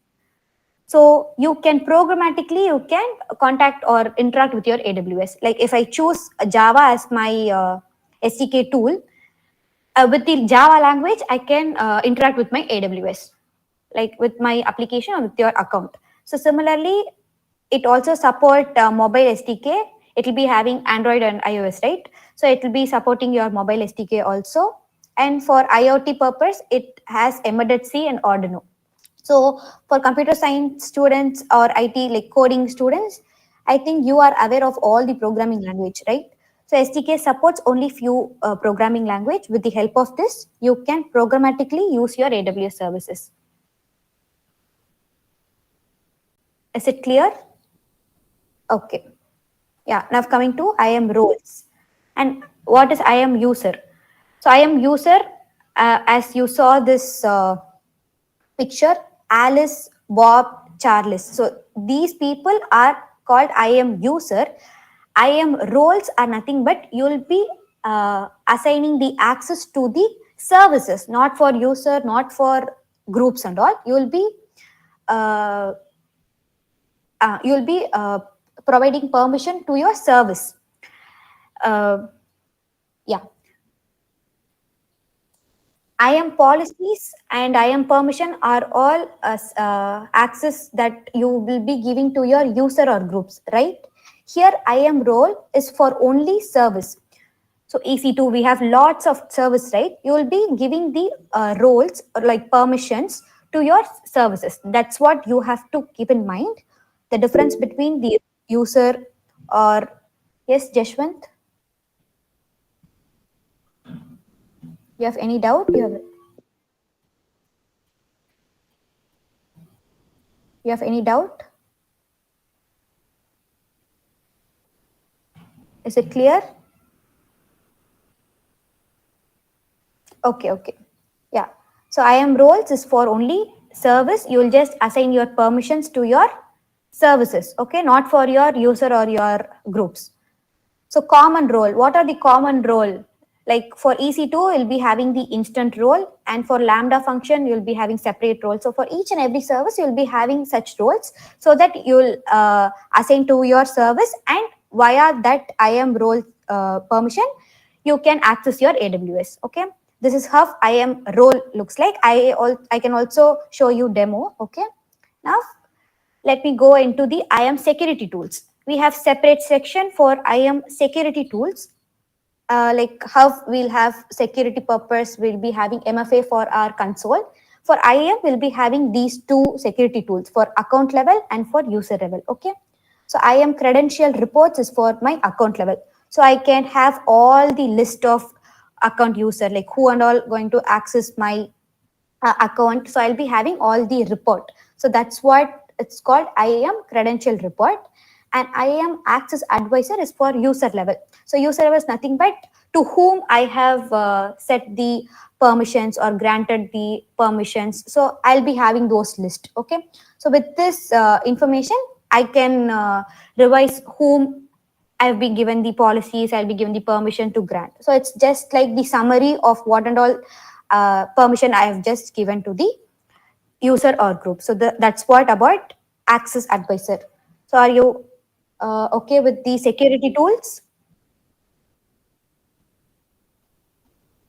Okay. Okay. Now we'll just move about the guidelines and best practices of using IAM. Okay. Yeah, these are the general things, like you just refer to it. So you should not use your root account, expect for your AWS account setup, right? And only one physical user. I think someone have asked this doubt. Only one physical user for one AWS user. Okay. And you have to assign user and user to groups, and you have to assign permissions to your groups, right? And again, you have to create a strong password policy. We have discussed about the password policies also, and use and enforce the use of MFA. It's the additional layer to protect your AWS account, right? And you can create and use roles for giving permission to your services. Make note of it. Policies is for the user and groups. Like you have to give permissions to your user and groups. That's what it's called IAM policies.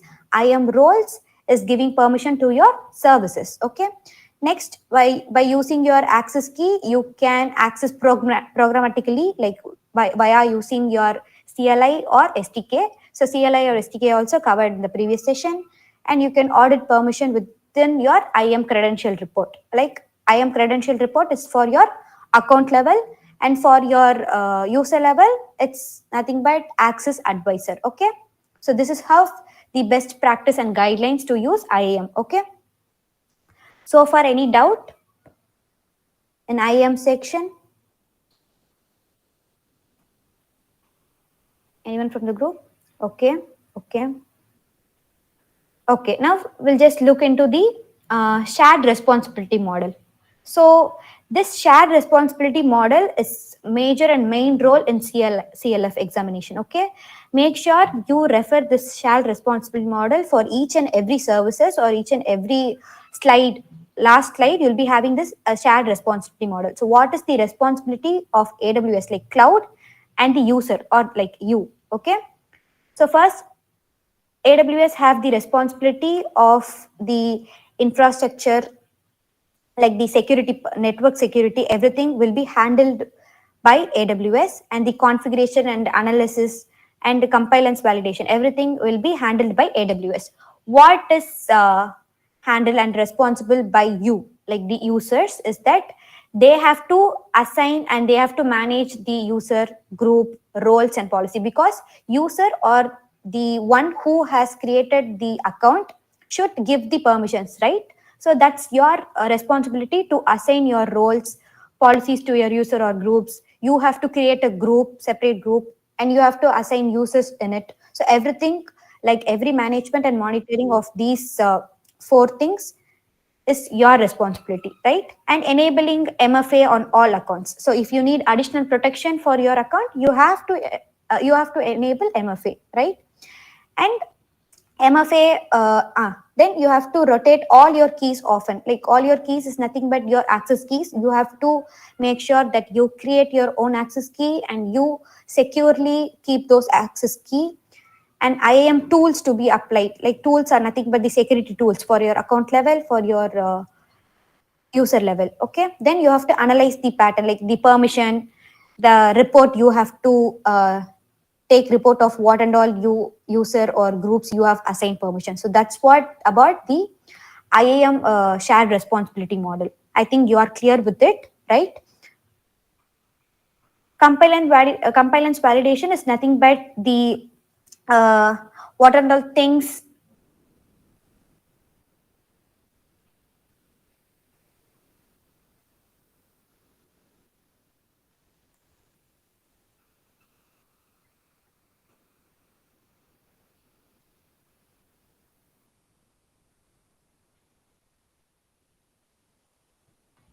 Hello, am I audible?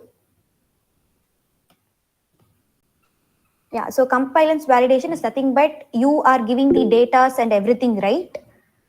So you'll be giving the user, you'll be giving roles, policies, everything. So these data should be validated and securely managed by the AWS. So that's how the one of the compliance validation is, like, for example, data, storing data, like security purpose, you'll be having a responsibility of your AWS. Okay. Okay. So this is what the IAM section summary. You'll be having user, you'll be having groups. User are nothing but a physical user, and you has a password for your AWS console. Like they'll be having their root user and password. And group only it contains user, not groups. So groups and groups are can't be nested, but user can same user can repeat to the other group. And policies are nothing but the JSON document that gives the permission or access to your user or groups. Okay. And roles, when come into roles, roles are the permission assigned to your AWS services, not for your user or groups. Okay. And coming to the security part, you'll be having MFA plus your password policy is for, this is for your account, right? And moving on to the AWS CLI and SDK. CLI, SDK, and management console. These are the ways you can access to your AWS, right? And access keys, which access keys in AWS we can use to used for CLI and SDK to interact with your AWS, and for the audit purpose, like to generate the report and credential report, everything. You'll be having IAM credential report and IAM access advisor. Okay. So this is what IAM, it's just a very short and general topic in AWS. Now I'll just let you show difference between policy and roles. Okay. Policy, just a minute. Okay. So IAM policy is nothing but you have to assign policies to your user and groups. Okay. So if someone need my Instagram account, I can give my credential and I can give access to them, right? So that's what it's called policies. I'll be giving policies or permission to user or group, like the people or the organization. But what about the roles? I'll be giving roles to my services inside my AWS account. Okay. So this is the example, like I'll be having EC2. I'll be giving IAM roles. Like instance roles is nothing but like you can create instance by using this EC2. So I'll be giving services the permission. So that's what roles is about. Are you clear with it? Okay, now I'll just show one hands-on session. How to create your user group, and I'll showing you all those stuffs. Okay, so this is how your console looks like. So I'll be typing my service which I want. So IAM. Okay. So here, if you see, this is how the security recommendation. Okay. So in the security recommendation, so if you need to add your MFA for your root user, you can just go ahead with add. And you can assign your MFA device, like you can type your device name. Like if you're going to use Google Authenticator, you can give your mobile device name, okay, and then password, passkey, or security, or you're going to use Authenticator app. So Authenticator app is the thing which I've mentioned you, like Google Authenticator, such kind of things. Okay. So here passkey or security key is nothing but your face recognition and screen lock, fingerprint, such kind of things. Okay. This the third party system. And again, the hardware hardware token, the two things we have discussed, right, in the hardware. So this is how. So this is how you create your MFA. Okay. Now, yeah, this is how you create your access keys for your root user. Okay, so now you can see here, you'll be having the access management, you'll be having the user groups, user roles, policies, everything thing, right? So if I click user, first you have to create your user groups. Okay, like I have admin as a user, I already created, but we'll create one. So I'll just have developers one user, like group name. Okay, so first I need to assign users to my group, right? So I'll just first move on to the user. Okay, first we'll create one user. I'll just type my name. So I'm just creating my user. So add user to group. We have already a group, right? So I have admin. I have created already group name, like group name is admin. Okay, but no need to do this. I'll just create one new group over here. So developer.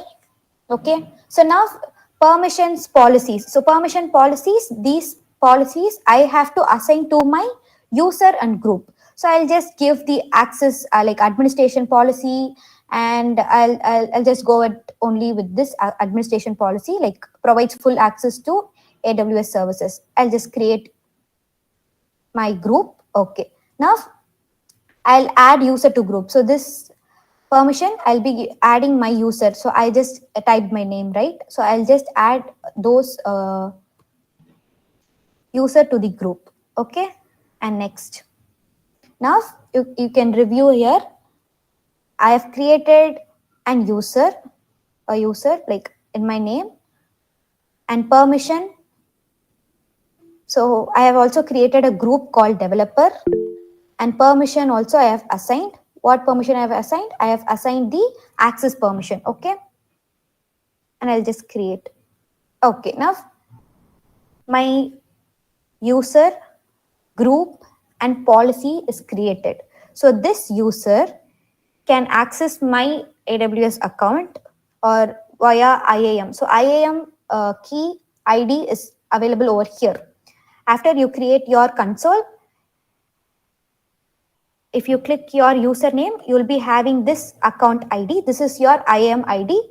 For the next time, without using your root user, you can go and paste this ID and you can sign in with your IAM. Okay, so that's how IAM works. And coming to the roles, these are the roles which are used to give permission to your services. Okay, so these are the role like Event Bridge and Cloud S9, and we also have roles for EC2, right? We saw, yeah, so demo role for EC2. So these are the roles, are nothing but permission which will be assigning to our services. And then policy, I think you all are aware of it. Policies are nothing but we have n number of policies. So yeah, we have 1249 policies. Okay, so we'll be having these policies and we'll be giving these permission or access to our user or groups. Okay, so this is how IAM works in your management console. So if you have any doubt, you can just tell me. You're clear with it, right?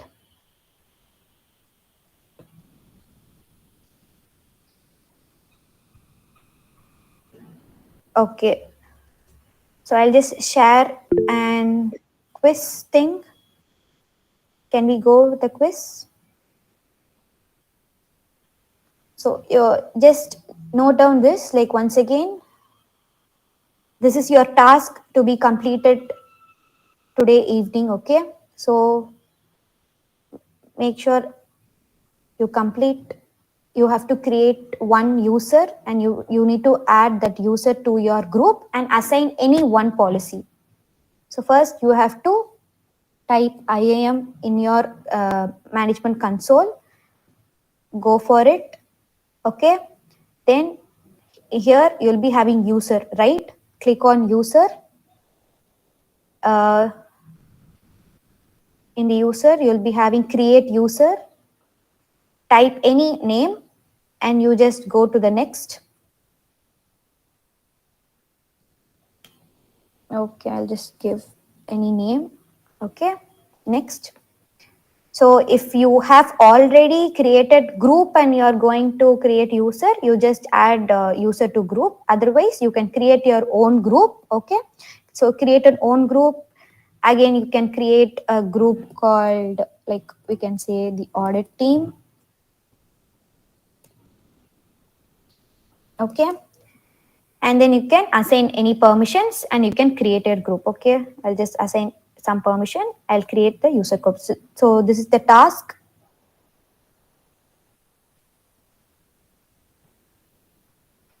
Okay, this is the task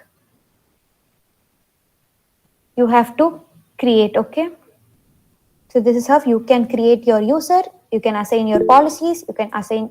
You can push your users to the group. So make sure you complete this task and post it in your LinkedIn. Okay, if you have any doubt, you can ping me. Now, shall we go with the quiz part? Okay. Okay.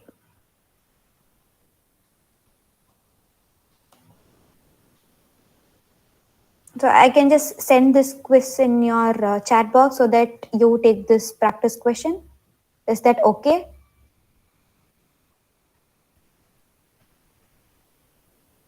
So just 10 questions. Uh, Everything is just basic question. So I can just practice those questions.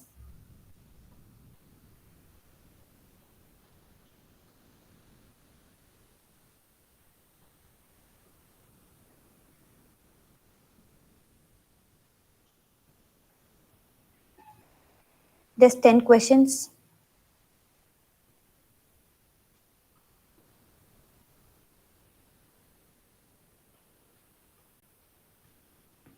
I think time has been exceeded. So if you want, I can send.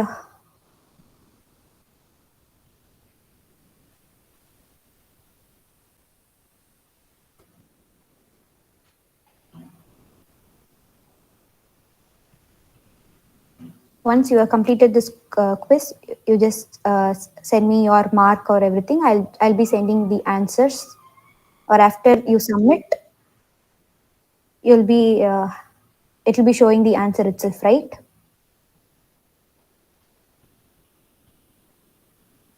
So it's just for the practice.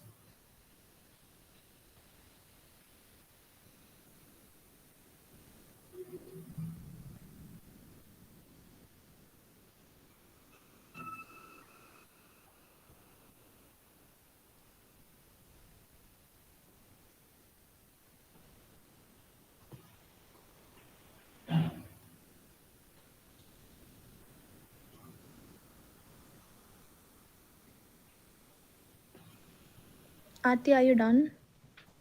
Yeah, yeah.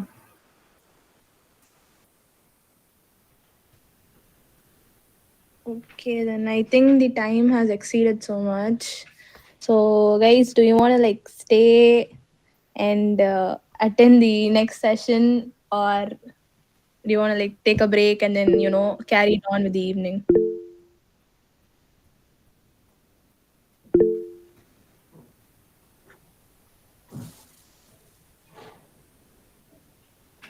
Either we can have the S3 session now or at 5:30, which is your convenience. You can let us know. Like, will you guys be alright if the session is extended or at 5:30? Okay, I see a lot of 5:30s. Okay, guys, then 5:30 p.m. Sakshi will take over and she'll like start over with S3, and then the other two people can like get started with their particular topics. Yeah, so whatever I have taught today and whatever Aati has taught today, you can like tag us and post on your LinkedIn before 5:30 and complete the task that she's given. And I know we did the quiz, so there's no task from my side. So complete the task that Aati has given, and you can like post the takeaways from this particular session and tag us. And if you want, you can tag your mentors also. It's up to you. So guys, do it before 5:30. Only if you have uploaded it or not. So make sure you tag us, and then we'll like collect the list of number who have posted it. I think that's it for today. That's it for till now. We can continue in the evening session. Just a minute, guys, before you all leave. Please, please, please don't leave. 1 second. I forgot.